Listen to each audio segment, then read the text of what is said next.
I did a poll on Twitter, and I said, if you have an issue between gender and sex, and you have two groups that could adjudicate it, one is gender studies and one is biology, who would you trust? Well, 50% of the comments are like, oh my God, you don't even get the difference between gender and sex, you're so offensive, you're so backward, thanks grandpa, blah, blah, blah. Also comments about my hair, which I really don't understand. The only thing is that 50% of the comments didn't correspond to the 60,000 people who wrote in, where only 5% of them trusted gender studies over biology, right? So this is the whole thing, is that you're living in a gaslit illusion.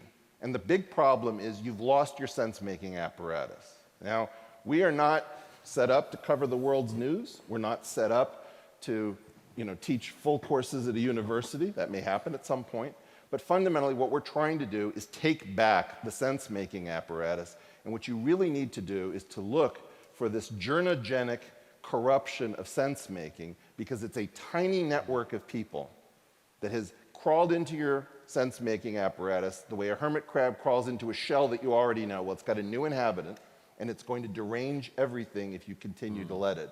And what all I ask is, take the 5% of you that are the bravest, that are the most financially secure, and raise your voices. This can be the nucleation event where, this is the largest public gathering of us that has ever taken place. Thank you, Australia. Let this be the nucleating event. And this is what will take back this journogenic harm that is coming out of our organs that should be giving us sense, but are actually giving us nonsense and deranging us as Iago deranged Othello against Desdemona. God, I love these people.